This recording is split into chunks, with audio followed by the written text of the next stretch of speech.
Good morning, students. This is the lesson number 1, the questions of mangoes. Half an hour later, Swaminathan sat in his father's room on the floor with a slate in his hand and a pencil ready.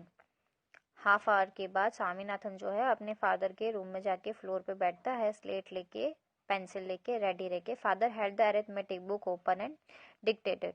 और father जो है वो arithmetic book उन्होंने open करके रखी होती है और वो उसे डिक्टेट करते हैं.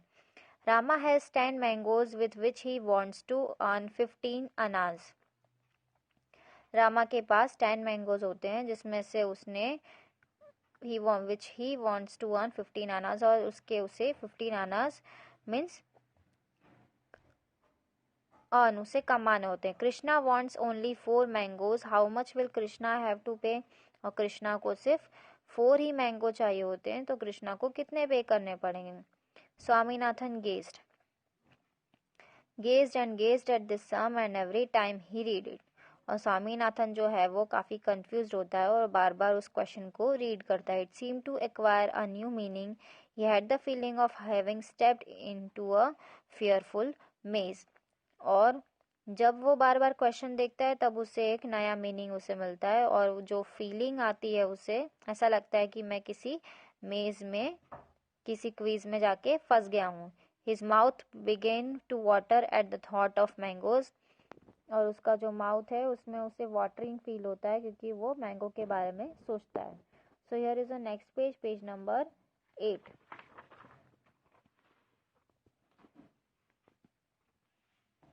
He wondered what made Rama fix 15 annas for 10 mangoes.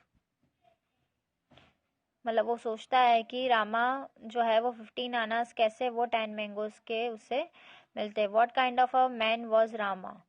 Probably he was like Shankar with his 10 mangoes and his iron determination to get 15 annas. और उसे लगता है कि probably he was like Shankar, मतलब वो शंकर की तरह है, तभी उसे 10 मैंगोज में and his iron determination to get 15 annas, और वो इन 10 मैंगो में उसे 15 आनास चाहिए होते हैं. Here Swaminathan felt N uncountable sympathy for Krishna. और स्वामीनाथन जो है उसे सिंपैथी होती है कृष्णा के लिए. Have you done the sum? मतलब उससे पूछते हैं कि क्या तुमने सम फिनिश कर लिया? Father asked looking over the newspaper he was reading. और फादर जो है उसे न्यूज़पेपर रीड करते हुए उसे पूछते हैं, father will you tell me if the mangoes were ripe? वो फादर से पूछता है क्या आप मुझे बताएंगे क्या मैंगो पके हुए थे? Father regarded him for a while of smoothening a smile remark, do the sum first, I will tell you whether the fruits were ripe और नॉट आफ्टरवर्ड्स.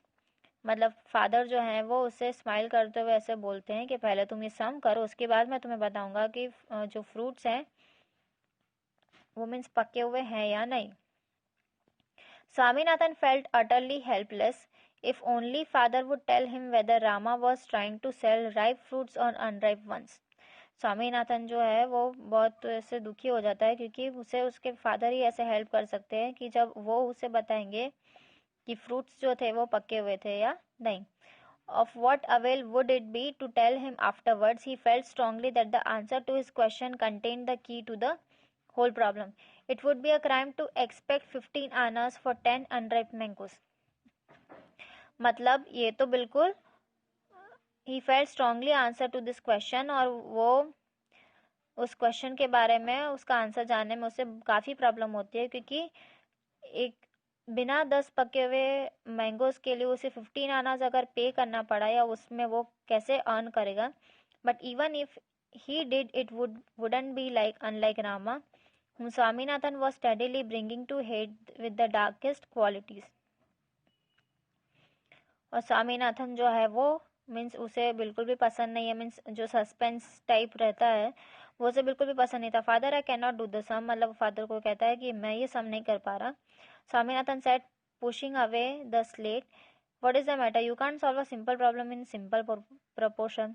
मतलब उसके डैडी उसे बोलते हैं क्या प्रॉब्लम है तुम्हारी, तुम ये सिंपल सा प्रॉब्लम एक सिंपल प्रपोर्शन में सॉल्व नहीं कर पा रहे क्या? We are not taught this kind of thing in our school. मतलब वो कहता है कि ये सारी चीज़ें हमारे स्कूल में नहीं सिखाई जाती. Get the slate here, I will make you give the answer now. Slate लेकर तुम यहाँ आओ, मैं तुम्हें आंसर बताता हूँ. Swaminathan waited with interest for the miracle to happen. Swaminathan जो था उसे काफ़ी इंटरेस्ट होता है कि अब उसके डैडी उसे आंसर बताएंगे. Father studied the sum for a second and asked what is the price of 10 mangoes. Swaminathan से पूछते हैं उसके डैडी कि 10 मैंगोज की प्राइस क्या होती है. Swaminathan looked over the sum and find out which part of the sum contain an answer to this question. I don't know. वो बोलता है मुझे नहीं पता. Oh God what's wrong with you, read the sum come on. मतलब उसके daddy बोलते हैं कि हे भगवान क्या प्रॉब्लम है तुम्हें, पहले ये सम रीड करो. How much does Rama expect for 10 mangoes. मतलब रामा को 10 मैंगोज के लिए कितने चाहिए होते हैं. 15 आनाज ऑफ कोर्स. बोलता है मुझे उसे 15 आनाज चाहिए थे. Swaminathan thought but how could that it be price. Swaminathan बोलता है पर ये कैसे पॉसिबल है कि ये उसकी प्राइस हो. It was very well for Rama to expect it in his greed but what is the right price. मतलब वो पूछता है कि राइट प्राइस क्या है. Then there was the obscure point whether the mangoes were ripe और not. अब question तब आता है कि अब मैंगो पके हुए हैं या नहीं. If they were ripe 15 annas might not be an improbable price. अगर वो पके हुए हैं तो मतलब ये प्राइस जो है वो प्रॉपर नहीं है. If only he could get more light on this point. Now here is the next page number 9. How much does Rama want for his mangoes. अब रामा को कितने चाहिए होते हैं मैंगो के लिए. 15 आना से रिप्लाइड स्वामीनाथन विदाउट कन्विक्शन. बिना कुछ सोचे हुए वो बोल देता है. Very good. How many mangoes does Krishna want. अब कृष्णा को कितने चाहिए थे. 4. What is the price of 4. Father seem to delight in teaching him. अब फादर उसे पूछते हैं कि 4 की क्या प्राइस है. How could he know what the price that boy Krishna would pay. अब उसे कैसे पता चलेगा कि जो कृष्णा है उसे कितने पे करने होते. Look here boy what do you have in your head. अब तुम सोचो कि तुम्हारे दिमाग में क्या चल रहा है. 10 mangoes cost is 15 annas. What's the price of 1. Come on. His hand to Swaminathan. वो अपने हैंड पे ऐसे काउंट करता है. Swaminathan could not decide whether the solution lay in the realm of addition, subtraction, multiplication, division. Swaminathan को समझ में ही नहीं आता है कि इसका सॉल्यूशन वो कैसे निकालेगा. या क्या उसे एडिशन करना है या सब्ट्रैक्शन करना है, मल्टीप्लिकेशन करना है या डिविजन करना है. So from Swami and his friends by R.K. Narayan this story was adapted. So the message is whatever you do it with your full concentration. मतलब आप जो भी करें अपने concentration के साथ करें, अपना full mind लगा के उसमें काम करें. So R.K. Narayan was born in 1906. He died in 2001. His full name was Rasipuram Krishnaswamy Iyer Narayan Swamy. He is one of the top 3 leading figures of early Indian literature in English. मतलब Indian literature English में top 3 leading जो थे उनमें से एक R.K. Narayan थे. Narayan's work वो also include the financial expert and the साहित्य अकादमी अवार्ड. और वो फाइनेंशियल एक्सपर्ट भी थे और उन्हें साहित्य अकादमी अवार्ड भी मिला था. Winner the guide which was adapted for films in Hindi. और गाइड जो उनकी नॉवेल थी उसमें भी उसके लिए भी उन्हें अवार्ड मिला था. और उसके ऊपर एक हिंदी मूवी भी बनाई गई थी. and English and also for a musical on Broadway. और इंग्लिश की एक म्यूजिकल ऑन ब्रॉडवे भी थी. So here is a lesson number 1 is finished. I hope this video will help you to learn at home. Stay home, stay safe. Keep learning and watching this video. Stay tuned till our next session. Bye bye. Take care. Have a joyful day. Have a wonderful day.